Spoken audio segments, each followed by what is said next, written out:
Olá, pessoal. Boa noite. O meu nome é Hugo Pimentel. Eu sou monitor da cadeira de Bioquímica e Metabolismo e, como parte do projeto de monitoria, essa é mais uma aula, dessa vez sobre o assunto de catabolismo dos ácidos graxos. Como de costume, sempre apresento para vocês os assuntos que vão ser tratados, né, para fins didáticos e para fins de organização. Primeiro, vamos tratar da digestão e do armazenamento dos lipídios, né, é claro. Depois de como esses lipídios são mobilizados através dos hormônios, vamos falar de como esses lipídios entram na mitocôndria para que eles possam então ser oxidados, né, através do processo de beta-oxidação dos ácidos graxos. E vamos falar também da regulação hormonal, como vocês verão, tanto a insulina como o glucagon, assim como outros hormônios, vão ter pontos de regulação e vão exercer ação tanto estimulatória ou inibitória do catabolismo ou da síntese ou seja da síntese de lipídios, seja do catabolismo dos ácidos graxos, e por fim vamos terminar com os corpos cetônicos, e de maneira distribuída no decorrer dos tópicos eu trouxe algumas correlações clínicas que eu julguei serem de maior relevância para esse assunto. Muito bem, vamos começando pelo começo, né, na fase intestinal, quando os lipídios da nossa dieta são ingeridos por nós, eles vão lá para o nosso intestino. Lá no nosso intestino, eles vão sofrer a ação dos sais biliares. Nessa bile, a gente vai ter o processo de emulsificação, promovida pela bile lá no duodeno, né? O fígado produz a bile, armazena essa bile na vesícula biliar, e a vesícula biliar secreta essa bile no duodeno através de estímulos hormonais, dos hormônios lá do trato gastrointestinal, sobretudo a colecistocinina, né? Que ativa não apenas a síntese das enzimas lá no fígado, como também ativa a contração da vesícula biliar, para que a vesícula biliar contraia e secrete aquela bile no duodeno. Quando as enzimas forem secretadas lá no duodeno, a gente vai poder ter a ação das lipases intestinais. Essas lipases intestinais vão clivar esses triacilgliceróis e os triacilgliceróis vão poder entrar na forma de partículas menores, né, os ácidos graxos, lá nos enterócitos, que são as células do nosso intestino. E aí é suscitada uma grande questão fisiológica. Como é que esses triglicerídeos vão ser armazenados? Os triglicerídeos podem ser armazenados na maioria dos tecidos, mas apenas um, que é o tecido adiposo, evoluiu como um depósito seguro para os triglicerídeos. O que é que acontece? Quando a gente acumula significativamente triglicerídeos em outros órgãos, como o músculo cardíaco ou fígado, a gente pode ter um comprometimento das funções fisiológicas e isso pode levar à morte das células desses tecidos. Além disso, se a gente tentar acumular no músculo esquelético ou no fígado também, que eu já citei, a gente pode ter ações fisiologicamente negativas, como o aumento da resistência à insulina e a intolerância à glicose, que vão ser fisiologicamente péssimas para o organismo humano, né? Portanto, o corpo precisou desenvolver uma forma mais segura de armazenar esses triacilgliceróis. E esse tecido responsável por isso é justamente o tecido adiposo, que aí vai poder ter uma armazenagem segura e eficiente. Para que esses triacilgliceróis sejam mobilizados do tecido adiposo, sejam transportados até o tecido adiposo, a gente precisa de mecanismo de transporte. Porque, como nós sabemos, os lipídios são partículas hidrofóbicas. Eles são partículas apolares. E então eles não podem ser transportados normalmente pela nossa corrente sanguínea. Por isso, nós temos substâncias que vão tratar de realizar esse transporte entre os diferentes órgãos. Essas substâncias são as lipoproteínas. Como o próprio nome diz, elas são substâncias lipídicas e proteicas, que vão se combinar para que possam realizar o transporte dessas partículas apolares. Dentro desse âmbito, eu vou parar um pouco aqui nessa parte de lipoproteínas, porque existem muitas nomenclaturas semelhantes, né? A gente tem apolipoproteínas, lipídios, quilomicrons, HDL, LDL, VLDL, e então isso acaba gerando uma confusão. Então nós vamos desmistificar isso aí, vamos por partes, para que fique bem claro. As lipoproteínas são compostas por uma parte proteica. Essa parte proteica é chamada de apolipoproteína. Esse prefixo apo ele significa separado. Então, é a proteína sem contar com a parte lipídica. Esse prefixo apo acontece também quando a gente estudou as enzimas, né? A gente viu a apoenzima. O que é a apoenzima? É a parte proteica da enzima. É a parte da enzima sem contar com o cofator iônico, sem contar com aquele cofator orgânico. Cofator orgânico não, sem contar com a coenzima, né? Que é a parte orgânica da enzima, sem contar com o cofator iônico. Então, é a parte puramente proteica. Acontece a mesma coisa aqui nas apolipoproteínas. As apolipoproteínas são a parte proteica dessas lipoproteínas. Além disso, é claro, as lipoproteínas são compostas também pelos lipídios. A primeira lipoproteína que nós vamos estudar é justamente o quilomicron. O que é que acontece? Essas lipoproteínas, elas têm a sua nomenclatura dada de acordo com a densidade. Como nós sabemos, os lipídios são bem menos densos que as proteínas, né? Portanto, os quilomicrons que são obtidos diretamente lá da nossa dieta, eles vão ser os menos densos de todos, porque eles estão cheios de lipídios provenientes da ingestão de alimento da gente. E aí eles vão sair lá dos nossos enterócitos e vão se distribuir pelos tecidos. Além disso, a gente tem as VLDL, aqui a nomenclatura está em inglês, seria Very Low Density Lipoproteins, isto é, lipoproteínas de densidade muito baixa. A gente tem lipoproteínas de densidade intermediária, lipoproteínas de densidade baixa e lipoproteínas de densidade alta. A gente vê que quando a gente chega nos HDL, a gente tem 50% de proteína e 50% de lipídios. Então, eu vejo que é uma densidade bem maior que a dos quilomicrons, que tem 1% de proteína e 99% de composição lipídica. Tá bom? Então, ó, para ficar bem clara essa nomenclatura, a gente não vai precisar saber os mecanismos de ação e as vias de cada um disso aqui. Eu vou explicar um pouco sobre um ou outro, apenas no que for relevante para o processo de catabolismo dos ácidos graxos, que é o tema da aula. Mas está já explicada a nomenclatura. A nomenclatura se dá com base na densidade dessas lipoproteínas. Seguindo adiante, como é que esses quilomicrons vão agir? Lá nos enterócitos, aqueles lipídios da dieta vão ser reconvertidos a triacilgliceróis. Lembrem que eles não entram na forma de triacilglicerol, né? Eles são clivados pelas lipases e aí entram nos enterócitos. Lá dentro dos enterócitos, eles vão ser reconvertidos a triglicerídeos e vão ser empacotados com colesterol e proteínas, formando justamente o quilomicron. O quilomicron, eles são agregados esféricos com lipídios hidrofóbicos no centro e cadeias laterais hidrofílicas de proteínas e grupos polares de lipídios. E aí, o que é que vai acontecer? Esse quilomicron tem uma apoproteína, que é essa daqui, ó, que é a ApoC2, e a ApoC2 vai ter uma ação de ativação sobre a lipase lipoproteica. Agora vamos por partes. A gente já aprendeu o que é a apolipoproteína, já aprendemos o que é a ApoC2. Por que que a ApoC2 está lá? Ela é essencial para que a lipase lipoproteica seja ativada. E quem é a lipase lipoproteica? É justamente a enzima que vai, quando o quilomicron estiver passando lá pela corrente sanguínea, ele vai passar pelos nossos tecidos. A expressão da lipase lipoproteica, lá no capilar das regiões ali daquele tecido, no caso da lipase lipoproteica, ela é sintetizada por adipócitos e células musculares. Ela fica anexada lá nos capilares, perto desses, próximos a esses tecidos, na superfície apical do endotélio, que reveste esses capilares, e aí quando o quilomicron vem passando, ela tem uma ação de clivagem, de digestão sobre esse quilomicron, fazendo com que as partículas menores, né, os ácidos graxos, possam ser absorvidos pelas células daquele tecido. E então aqui nós vamos falar um pouco sobre o que acontece com cada um, né? Como eu disse, os quilomicrons vêm lá da nossa dieta, lá dos enterócitos, vão passar pelos tecidos, e aí, devido à ApoC2, eles ativam a lipase lipoproteica, está aqui como lipase endotelial, ela tem algumas nomenclaturas, e eles vão perdendo esses triacilgliceróis, vão perdendo colesteróis, e aí, mas eles ficam com a apoproteína, que é a ApoE, que fica lá na parte externa do quilomicron. Essa ApoE vai se conectar com receptores no fígado, e então esses quilomicrons vão ser metabolizados lá. Além disso, a gente tem uma outra lipoproteína bastante importante, que são as VLDL. Porque, veja bem, essa via aqui ela é chamada de exógena. Por que exógena? Porque são justamente os lipídios provenientes da dieta. Os lipídios provenientes da dieta são transportados pelos quilomicrons, distribuídos pelos tecidos, e então esses quilomicrons voltam lá para o fígado para serem metabolizados conforme as necessidades metabólicas momentâneas do nosso corpo. Agora, a gente precisa também de uma via não apenas que distribua lipídios da dieta para o corpo, até porque a gente não está se alimentando o tempo inteiro. A gente precisa ter uma via que traga os lipídios que nós já temos guardados no nosso organismo e possa distribuir esses lipídios para os tecidos.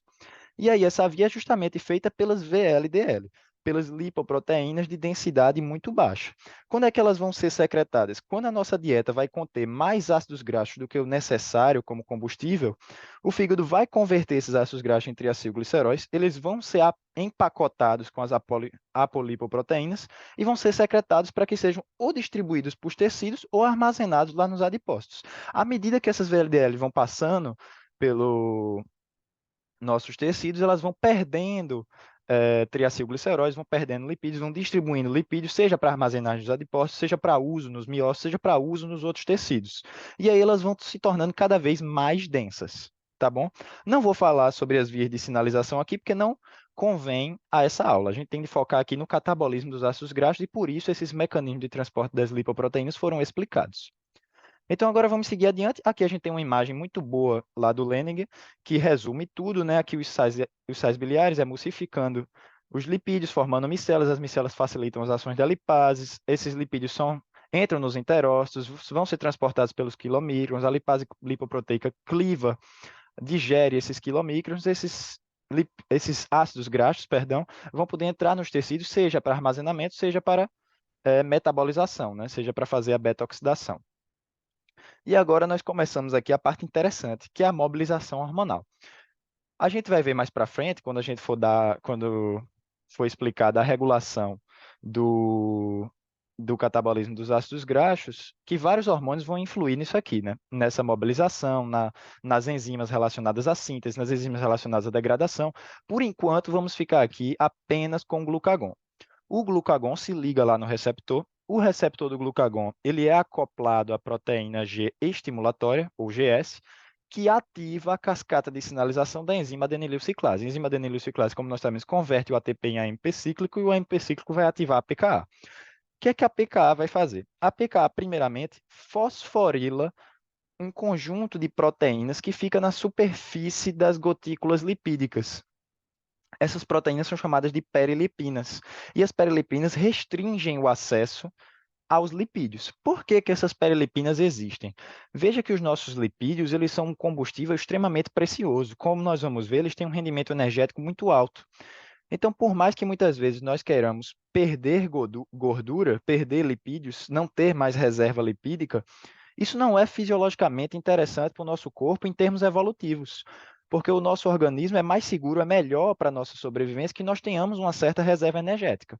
E os lipídios são uma excelente reserva de energia. Portanto, o corpo desenvolveu mecanismos que dificultam o catabolismo desses lipídios. Um desses mecanismos são as perilipinas. No entanto, quando elas forem fosforiladas pela PKA, o corpo vai estar dando a seguinte mensagem: esses lipídios têm de ser metabolizados, eles têm de ser mobilizados para que entrem na via de beta-oxidação. Então, o que é que vai acontecer? A PKA fosforila a perilipina vai emitir uma proteína chamada de proteína CGI, e essa proteína CGI vai ativar essa enzima aqui, a TGL, que é a triacilglicerol-lipase, e a triacilglicerol-lipase vai clivar os triacilgliceróis em diacilgliceróis. A PKA também tem uma ação fosforilativa sobre a lipase sensível ao hormônio.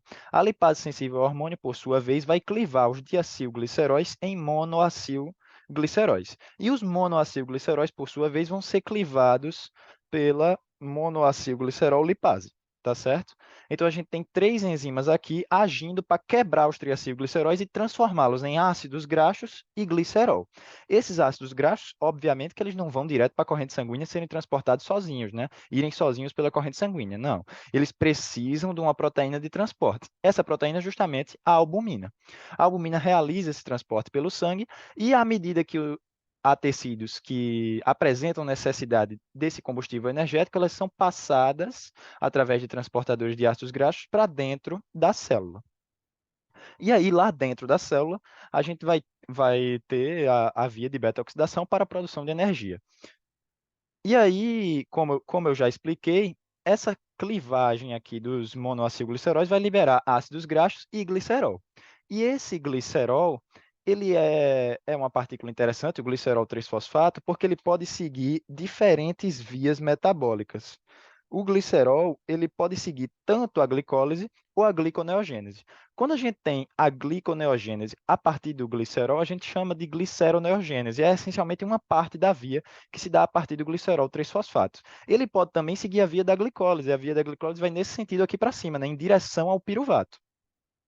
Pode seguir a via da gliconeogênese, que não está aqui expressa, que seria em direção à glicose, ou pode ir diretamente para a síntese de triacilgliceróis. Já que a gente está aqui falando da mobilização hormonal pelo glucagon, claro que ele não vai, depois de ser quebrado, né, ele não vai sintetizar triacilgliceróis. E não faz sentido a gente quebrar lipídios só para sintetizar logo depois. A gente vai ver que existem mecanismos de controle hormonal lá na parte de regulação. Então, só para mostrar aqui para vocês que o glicerol 3-fosfato é uma molécula-chave do nosso metabolismo, porque ele pode ir para diferentes vias. Ele vai para a glicólise, vai para a gliconeogênese e vai para a síntese de triacilgliceróis. Muito bem, a gente está aqui, depois da parte de mobilização hormonal, a gente chegou num ponto em que esses lipídios têm que entrar, já entraram nas células, né? E eles têm que entrar na mitocôndria para que possam ser beta-oxidados. Para que eles entrem na mitocôndria, a gente passa por um conjunto de reações enzimáticas chamadas de ciclo da carnitina. Essas reações enzimáticas, elas vão ser necessárias para ácidos graxos que tenham 14 ou mais carbonos. Ácidos graxos com 12 ou menos carbonos vão entrar sem a ajuda de transportadores. No entanto, a grande maioria dos ácidos graxos da nossa dieta tem 14 ou mais carbonos. Então, esse ciclo da carnitina vai ser essencial para que a via da beta-oxidação possa acontecer. Então, vamos lá. A primeira etapa da via da beta-oxidação é catalisada por uma família de isoenzimas, cada uma das quais específica para ácidos graxos de cadeia curta, média ou longa, presentes na membrana mitocondrial externa, que são justamente as acil-CoA sintetases. Essa reação vai produzir essa partícula aqui, que é o acil-CoA graxo, que é um composto de alta energia. Para fazer um composto de alta energia, a gente tem justamente a clivagem de duas ligações, no caso a hidrólise, né, de duas ligações de alta energia do ATP, o que gera essa partícula aqui de pirofosfato. Esse pirofosfato vai ser imediatamente hidrolisado pela pirofosfatase inorgânica. Ele vai ser convertido em dois fosfatos inorgânicos a partir dessa molécula aqui de pirofosfato. A partir da molécula de pirofosfato, ele sofre a ação da pirofosfatase inorgânica e gera dois fosfatos inorgânicos aqui. O acil-CoA graxo sintetizado, claro, pode tanto seguir a via da beta-oxidação, né, que é o objetivo aqui da aula, é a via que nós vamos estudar, mas ele pode ser desviado também nesse ponto para a síntese de fosfolipídios, tá bom? Dando prosseguimento aqui, só para vocês observarem, aqui na formação do acil-CoA graxo, a gente forma uma ligação tioéster entre o grupo carboxil lá do ácido graxo, né? Lembra que é um ácido, os ácidos graxos são ácidos carboxílicos, entre o grupo carboxil do ácido graxo e o grupo tiol da coenzima A, sendo um composto de altíssima energia. Vamos aqui para a segunda etapa, então, que é mediada pela enzima carnitina aciltransferase 1, que ocorre lá na membrana mitocondrial externa. A gente vai ter uma transesterificação com a carnitina, e aí esse grupo CoA vai sair. Ele vai ser substituído pela carnitina, mas ele vai voltar. O composto que a gente quer formar é justamente o acil-CoA graxo daqui da primeira reação, é justamente o acil-CoA graxo da primeira reação, sendo que para entrar na mitocôndria, esse acil-CoA graxo tem que ser primeiro transesterificado com a carnitina, justamente porque ele vai entrar na matriz mitocondrial através de um processo de difusão facilitada, isto é, de um transportador proteico. Esse transportador é justamente a acil-carnitina-carnitina. Ela vai fazer a troca, conforme vocês vão ver numa imagem que eu vou mostrar em breve, vai trazer de volta uma carnitina da matriz mitocondrial e vai passar uma acil-carnitina para dentro da matriz.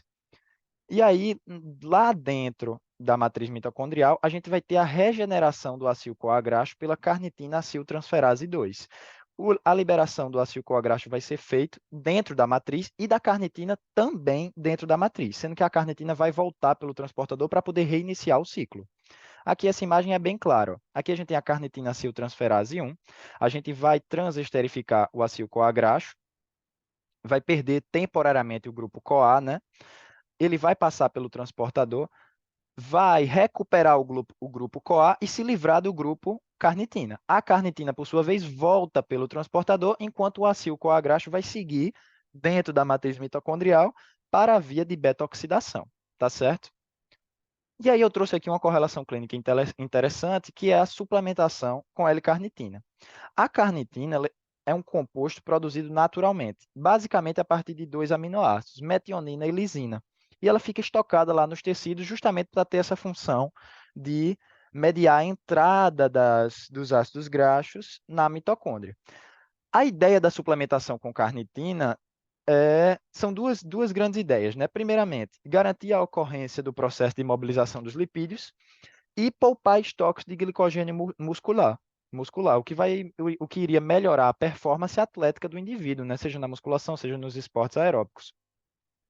No entanto, o que é que acontece? Quase ninguém tem deficiência de L-carnitina, de modo que ela já está em níveis de que o nosso corpo precisa lá nas nossas células. Então, a suplementação, a não ser que você tenha uma dieta a partir da qual você não consiga extrair metionina e lisina, a suplementação com L-carnitina vai ser inútil, porque ela já chega a um ponto de saturação e não adianta você ficar consumindo mais e mais L-carnitina, porque aquilo ali vai ser saturado e aqueles aminoácidos que constituem a L-carnitina vão ser usados para outras coisas e não para L-carnitina.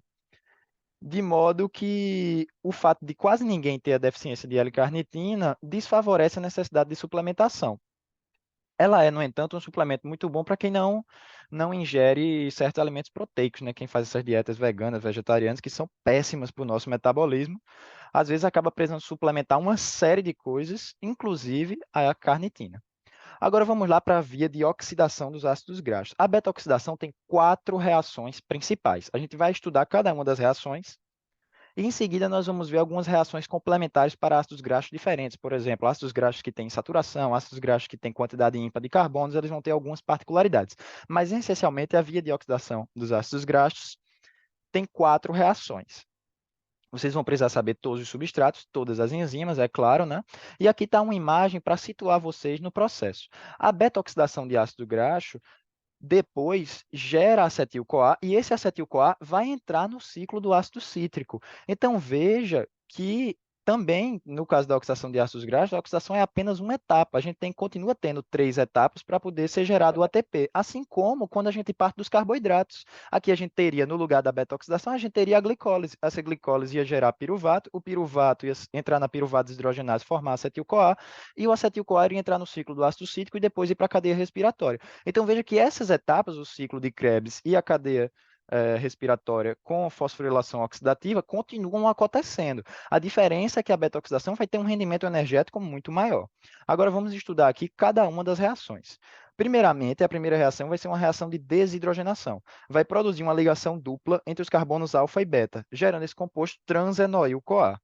Esse processo vai ser catalisado por 3 isoenzimas, né, que formam esse grupo das acil-CoA desidrogenases. A gente vai ter para ácidos graxos de cadeia longa, de 12 a 18 carbonos, ácidos graxos de cadeia média, de 4 a 14 carbonos, e para ácidos graxos de cadeia curta, de 4 a 8 carbonos, né? Todas elas, independentemente da quantidade do ácido graxo em questão, todas elas vão ser acopladas ao FAD. Então, são flavoproteínas. Então, aqui a gente já vai ter, na primeira etapa da beta-oxidação, a geração de FAD-H2. Tá bom? Para cada um, vocês vão ver que a beta-oxidação consiste na liberação de 2 em 2 carbonos, formando acetil-CoA. E aí, se o ácido graxo tem 16 carbonos, ele vai liberar 2, depois volta com 14 e reinicia o processo. Aí libera mais 2 na forma de acetil-CoA, volta com 12 carbonos e reinicia o processo. E assim sucessivamente. Em seguida, a gente vai passar pela enzima enoil-CoA hidratase, que vai adicionar água nessa ligação dupla. Essa enzima ela tem uma particularidade que nós vamos aprofundar já já. Ela catalisa apenas ligações duplas trans, por isso ela não vai servir para ácidos graxos insaturados com ligações cis. E isso vai gerar um impasse, né, que vai ser resolvido com a adição de outras enzimas aqui nessa via de síntese. Nós vamos ver quais enzimas são em breve. Em seguida, a gente vai ter a desidrogenação do beta-hidroxiacil-CoA para formar beta-cetoacil-CoA pela beta-hidroxiacil-CoA desidrogenase. Aqui o NAD+, vai ser o aceptor de elétrons e vai gerar NADH reduzido, que vai lá para a fosforilação oxidativa. Em seguida, a gente vai ter esse beta-cetoacil-CoA finalmente sendo transformado em acetil-CoA e o restante da cadeia menos 2 carbonos. A enzima que faz isso é a acil-CoA acetiltransferase, também chamada de tiolase. Os dois carbonos da extremidade carboxílica vão sair ligados ao grupo S-CoA, liberando a molécula de acetil-CoA. Uma molécula de CoA, de coenzima A livre, vai separar o fragmento de dois carbonos, incorporando-se na molécula. Agora que vai ter dois carbonos a menos, né? O processo vai se repetindo, como eu disse, tirando de dois em dois. Essas três últimas etapas aqui, ó, para cadeias com menos de 12 carbonos, vão ser catalisadas por um complexo multienzimático, que é chamado de proteína trifuncional, que, como a gente já estudou os complexos multienzimáticos em outras oportunidades, por exemplo, lá no ciclo de Krebs, a gente vai ter uma canalização eficiente do substrato, né, a partir desse complexo multienzimático, de modo a evitar a difusão dos intermediários e coordenar melhor as catálises. Então, vamos continuar aqui na via. Aqui está uma exemplificação do que acontece. Chega aqui um ácido graxo de 14 carbonos, libera acetil-CoA, que tem 2 carbonos. Volta 12, reinicia a síntese, libera mais 2, 10, 8, 6, 4, até que seja liberada apenas uma molécula de acetil com enzima A. No entanto, a gente vai ter aqui um impasse. Quando os ácidos graxos forem insaturados, que é o que acontece muito, né, nos ácidos graxos que a gente obtém através da dieta, as ligações vão estar em conformação cis. E aí ela não vai poder sofrer a ação dessa enzima aqui, que é a enoil-CoA hidratase, que eu falei que tinha essa particularidade.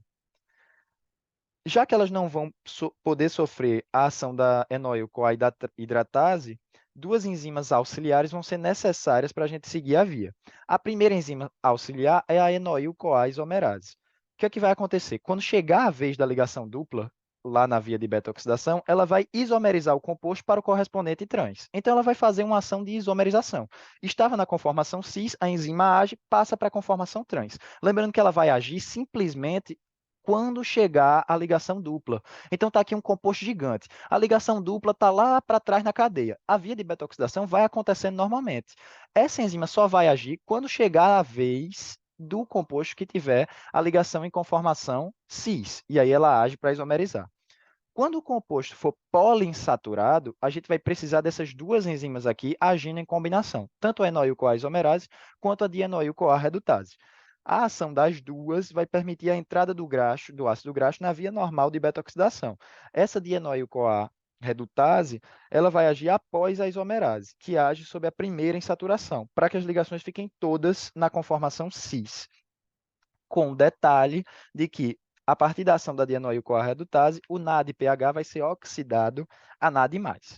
Uma outra particularidade são para os ácidos graxos de número ímpar, que são a grande minoria. O que é que vai acontecer quando o ácido graxo tiver um número ímpar? Imagina aqui nessa imagem, ó, vai saindo de 2 em 2, de 2 em 2, até que forma aqui 4, né? Quando forma 4, dá tudo certo. Forma acetil-CoA e outra molécula de acetil-CoA. No entanto, se formar apenas 3 aqui, se o número aqui de carbonos restantes for 3, o que é que vai acontecer?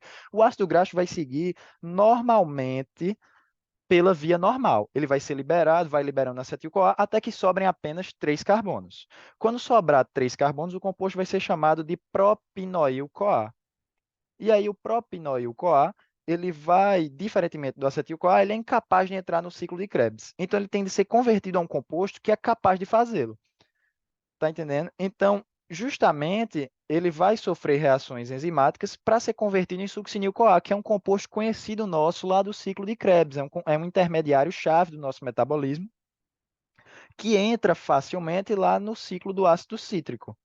Então, vai ter esse conjunto de reações aqui, inclusive uma delas, a propenoil-CoA carboxilase, mediada pela biotina, que é uma enzima-chave das nossas carboxilações, vai ter gasto de ATP, então veja que é contraproducente, né? Esses ácidos graxos ímpares, que são a minoria, felizmente, são a minoria na nossa dieta, tá bom?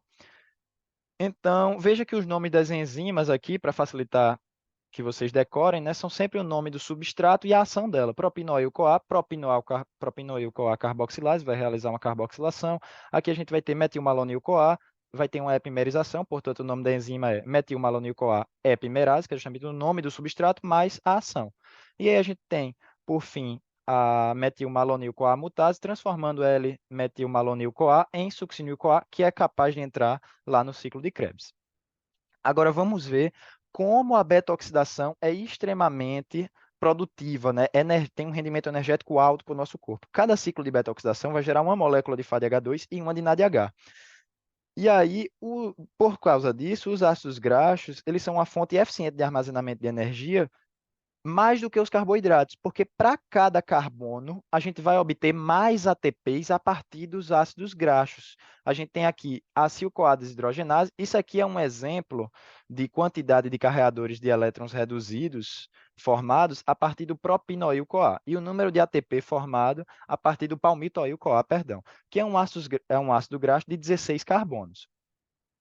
Então, veja ó, que no âmbito de cada uma dessas enzimas, ó, essas duas aqui são da via de beta-oxidação, nós acabamos de estudar, a isocitrato desidrogenase, a alfa-cetoglutarato desidrogenase, a succinil-CoA sintetase, a succinado desidrogenase, todas elas do ciclo de Krebs, todas elas nós conhecemos, a malato desidrogenase também, todas do ciclo de Krebs vão estar gerando carreadores de elétrons. Lembre que essa quantidade de carreadores de elétrons aqui está moldada para cada acetil-CoA que entra, já que o palmitoil-CoA tem 16 carbonos, vai gerar 8 moléculas de acetil-CoA. E aqui o número de ATP formado, né?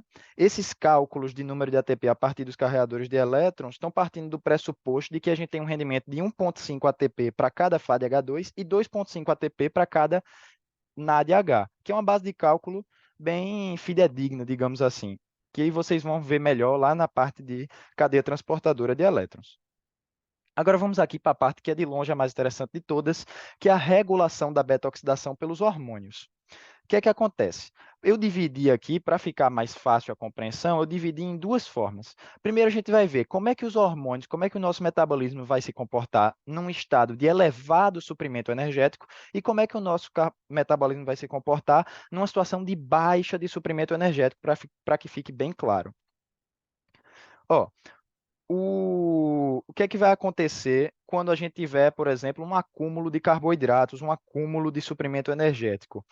Aquela glicose vai ser metabolizada em piruvato, o piruvato entra lá na PDH, o PDH gera acetil-CoA, o acetil-CoA vai entrar no ciclo de Krebs. Vai ter muito acetil-CoA se combinando com oxaloacetato para entrar no ciclo de Krebs. O que é que vai acontecer? Lá na aula de ciclo de Krebs, eu expliquei para vocês que o ciclo de Krebs é inibido pelos produtos que ele mesmo gera. É o famoso feedback negativo, a alça de retroalimentação negativa gerada pelos produtos. Portanto, quando o ciclo de Krebs for acontecendo, vai gerar ATP e NADH.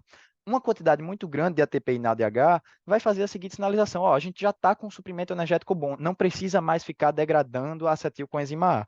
Então, essas moléculas de ATP e NADH vão interromper o prosseguimento do ciclo de Krebs.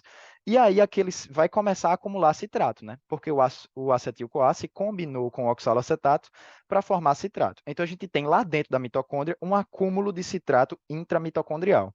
Esse citrato intramitocondrial vai ser translocado por citoplasma e lá no citoplasma, sai da mitocôndria, e lá no citoplasma ele é reconvertido em acetil-CoA mais oxalacetato. Isto é desfeita aquela primeira ligação, aquela primeira reação do ciclo de Krebs mediada pela citrato sintase, né? Essa reconversão do citrato em oxalacetato mais acetil-CoA vai ser mediada por uma enzima chamada ATP citrato liase. Tá certo? Agora vamos continuar aqui. A gente vai ter, lembre-se do seguinte, quando a gente tiver num estado de elevado suprimento energético, qual que vai ser o nosso objetivo do corpo, o objetivo do nosso corpo? Vai ser a anabólise. A gente vai querer sintetizar macromoléculas a partir de moléculas menores. Se a gente fez uma refeição, tem muito aminoácido, o que é que a gente quer fazer com esses aminoácidos? Sintetizar proteína. A gente fez uma refeição lipídica, tem muito ácido graxo, o que é que a gente quer fazer? Sintetizar lipídio para ser armazenado. A gente está com muita glicose circulando, o que é que nós queremos fazer? Pegar essa glicose e transformar em glicogênio para que ela seja armazenada. O hormônio, quem é o maior hormônio de anabólise do nosso corpo é a insulina. A insulina promove a anabólise sempre de carboidrato, de lipídio e de proteína. A insulina é sempre um hormônio anabólico. E por isso a insulina vai ter uma série de ações. Muitas ações mesmo. Está aqui uma lista delas para vocês. Há duas opções, né? Vocês podem sair decorando isso aqui ou vocês podem parar para compreender. Compreendam sempre assim. Eu vou explicar pela imagem, depois eu vou voltar para esse slide e vocês vão ver que vocês vão compreendendo cada etapa. A gente tem uma enzima chamada acetil-CoA carboxilase. Essa enzima acetil-CoA carboxilase catalisa a conversão do acetil-CoA em malonil-CoA. O malonil-CoA é um precursor da síntese de ácidos graxos, esses ácidos graxos, por sua vez, vão ser o precursor dos lipídios, né? Dos nossos triacilgliceróis. lembrem-se que a insulina quer sempre o quê? Promover a anabólise. Então, a insulina vai estar ativando essa acetil-CoA carboxilase, vai estar convertendo o acúmulo de acetil-CoA proveniente da alta de suprimento energético, né? A gente tem aqui o carboidrato da dieta, é convertido em glicose, passa pela piruvada desidrogenase, gera acetil-CoA. A acetil-CoA carboxilase vai transformar essa molécula de acetil-coenzima A em malonil-CoA. O malonil-CoA tem duas formas de agir. Ele, primeiramente, promove a síntese de ácidos graxos, porque ele é um precursor da síntese de ácidos graxos, e ele inibe a entrada dos ácidos graxos na via de beta-oxidação, porque ele inibe a carnitina aciltransferase. Então, veja que ação interessante. Primeiramente, ele incentiva a síntese, e ao mesmo tempo que incentiva a síntese, ele inibe a metabolização, inibe a beta-oxidação de ácidos graxos. E isso é interessante porque não adiantaria a gente estar sintetizando ácido graxo só para poder entrar mais ácido graxo na via de beta-oxidação. Se a gente quer armazenar, se a gente quer promover a anabólise, a gente precisa primeiramente incentivar a síntese e depois inibir a beta-oxidação. E isso vai ser justamente mediado pela insulina. E a insulina vai agir, só aqui na acetil-CoA-carboxilase, a insulina age em várias frentes. Primeiramente, antes de tudo, a insulina aumenta a expressão gênica da ATP-citrato liase. Lembre que a ATP-citrato liase vai reconverter o citrato em oxalacetato mais acetil-CoA, para poder depois esse acetil-CoA sofrer a ação da acetil-CoA carboxilase.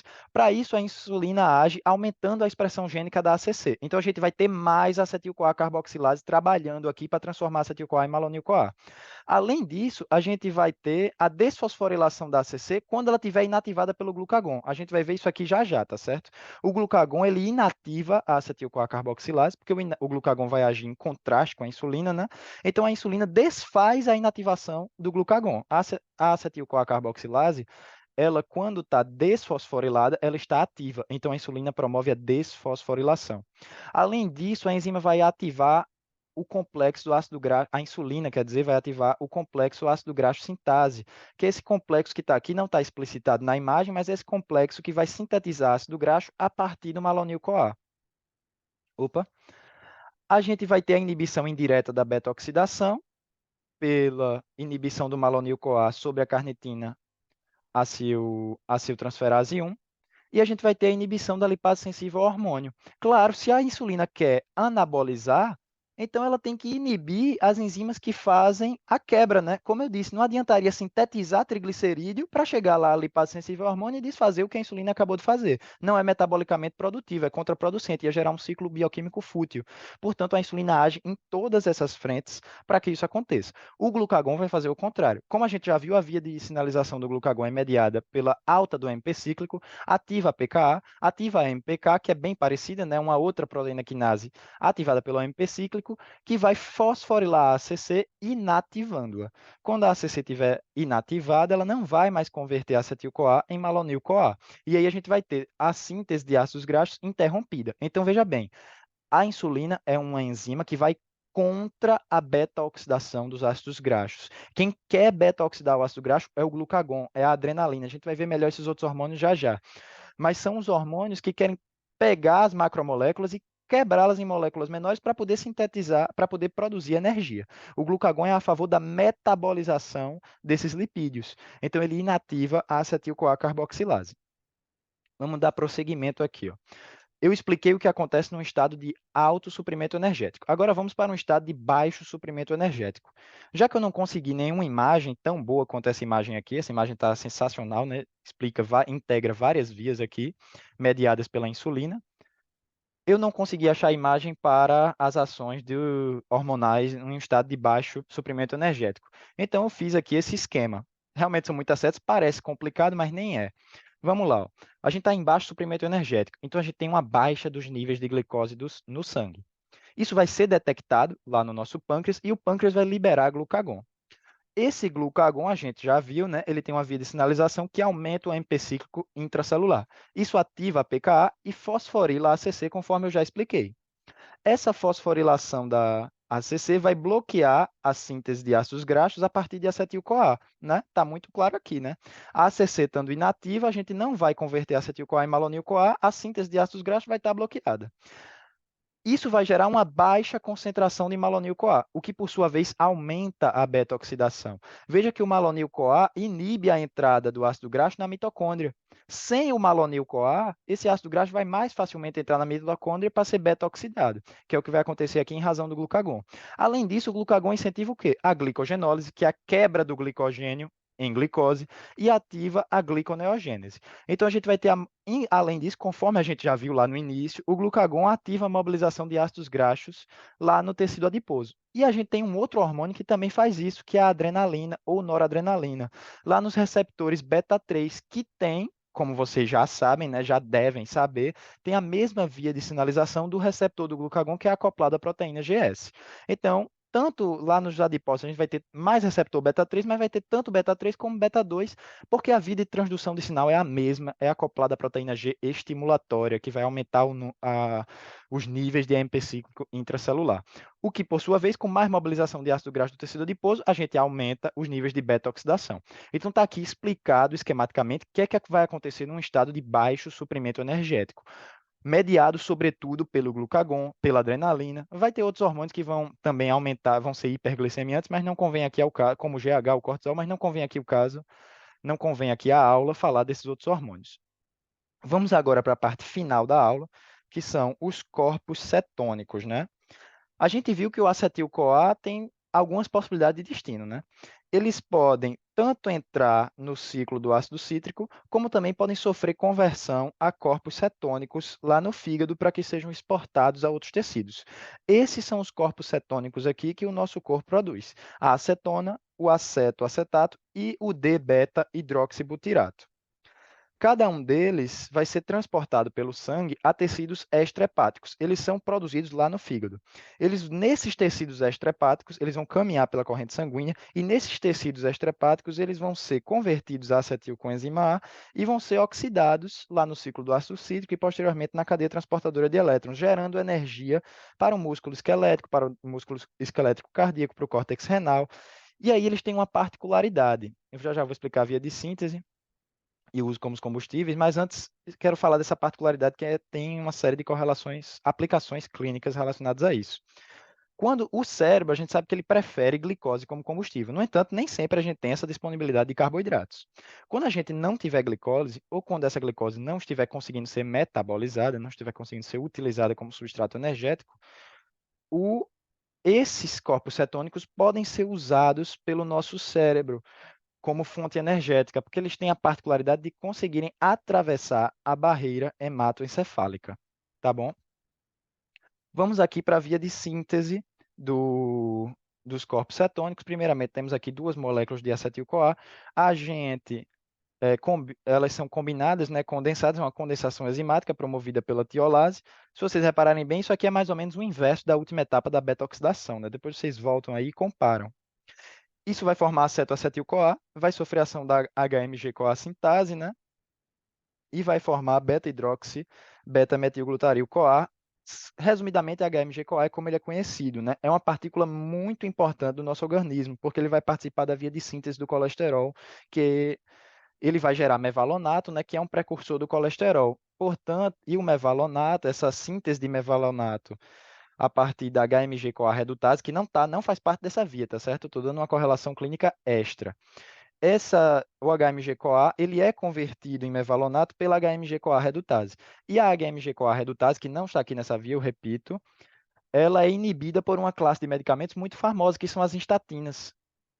Simvastatina, vários nomes assim que terminam em tatina, são justamente esses inibidores da HMG-CoA redutase que querem ser anti-hiperlipidêmicos, querem reduzir os níveis de colesterol no nosso organismo. Agora, feita essa digressão, vamos voltar aqui para a via de síntese dos ácidos graxos. O HMG-CoA, sofre uma ação de clivagem pela HMG-CoA liase, sai acetil-CoA e é formado acetoacetato. O acetoacetato, que é um dos corpos cetônicos, né, pode ser tanto convertido em acetona pela acetato descarboxilase, como pode ser convertido em D-beta-hidroxibutirato pela D-beta-hidroxibutirato desidrogenase. A acetona ela tem uma correlação clínica interessante, porque, assim, em pessoas saudáveis, ela é formada em quantidades muito pequenas a partir do acetoacetato. E aí ele vai ser descarboxilado espontaneamente ou por ação da acetato descarboxilase, gerando acetona. Já que as pessoas com diabetes, a gente vai ver o porquê, têm grandes quantidades de acetato, o sangue vai ter quantidades significativas de acetona. A acetona é volátil e vai provocar um odor característico no hálito. Vai gerar aquele hálito de acetona do paciente que tem diabetes não tratada. Então, a correlação clínica é interessante dessa enzima e do composto, que é a acetona. Esses ácidos graxos, como eu disse, eles têm de ser, veja bem, o acetil-CoA formou os corpos cetônicos para que eles sejam transportados pelo sangue a tecidos extrahepáticos. Lá nos tecidos extrahepáticos, eles vão converter os corpos cetônicos de volta a acetil-CoA pela utilização de succinil-CoA como doador de coenzima A, nessa etapa aqui, mediada pela beta-cetoacil-CoA transferase, que é chamada também, mais conhecida como tioforase. O Leninger preferiu essa nomenclatura, não sei porquê, mas nos livros de fisiologia, por exemplo, a gente só vê escrito tioforase. O fígado não vai poder usar os corpos cetônicos como substrato energético, justamente porque eles não expressam essa enzima, a beta-cetoacil-CoA transferase.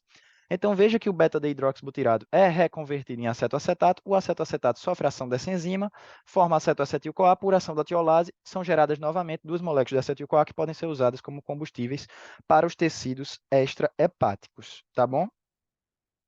Agora a gente vai ver uma correlação clínica da cetoacidose diabética.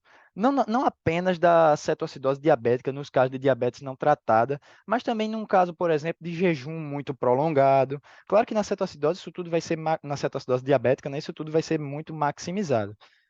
Mas vamos lá ver o que acontece. Para isso, eu fiz aqui um novo esquema para vocês. Na diabetes, a gente vai ter hipoinsulinemia, né? A gente vai ter uma deficiência na produção de insulina ou então uma deficiência na ação periférica da insulina. Vai dar no mesmo, porque a insulina não vai conseguir agir, a glicose não vai conseguir entrar nas células. E a inação da insulina, seja por resistência à insulina, seja por falta de produção de insulina, vai inativar a acetil-CoA carboxilase, né? Vai inativar a ACC. Isso vai fazer com que haja uma queda na concentração de malonil-CoA. A queda na concentração de malonil-CoA vai aumentar a ação da carnitina acetiltransferase 1, porque o malonil-CoA inibe essa enzima, conforme a gente já viu, mais ácido graxo vai entrar na mitocôndria. E aí a gente vai ter um acúmulo de acetil-CoA por conta disso. Além disso, já que, num caso de hipoinsulinemia, a gente vai ter um incentivo à gliconeogênese. E aí a gente vai ter um consumo de intermediários do ciclo do ácido cítrico. O que é que vai acontecer durante o jejum prolongado ou durante a cetoacidose diabética? A disponibilidade de oxalacetato no fígado é reduzida porque ele vai estar sendo consumido na gliconeogênese. Se o corpo está em um estado em que não consegue utilizar a glicose como substrato energético, que é a hipoinsulinemia, ele vai querer fabricar mais glicose para metabolizá-la e gerar energia. Isso consome os intermediários do ciclo do ácido cítrico. Então, esse acetil-CoA que está sendo acumulado vai ser ainda mais, porque ele não consegue entrar no ciclo do ácido cítrico para ser oxidado. Então, ele vai, já que a gente tem um excesso de acetil-CoA, ele vai ser convertido em corpos cetônicos, e os corpos cetônicos vão fazer com que o pH caia, que é o que a gente chama de cetose. É a acidose gerada pelos corpos cetônicos. Tá bom? Para vocês terem noção, o nível normal de corpos cetônicos, digamos assim, no sangue, é de 3 miligramas a cada 100 ml. Uma pessoa num estado de cetoacidose diabética grave alcança os níveis de 90 miligramas a cada ml. Então, veja que é uma quantidade extremamente exorbitante. Não tem como os sistemas tampões do corpo, os tampões sanguíneos, os tampões renais, agirem para tamponar isso aí. É uma cetose extremamente grave. É caso de o paciente, se não receber assistência médica imediata, ele pode progredir para o óbito, né? Então é isso, essa foi a aula de hoje. Eu agradeço vocês pela atenção, por virem até aqui e até a próxima.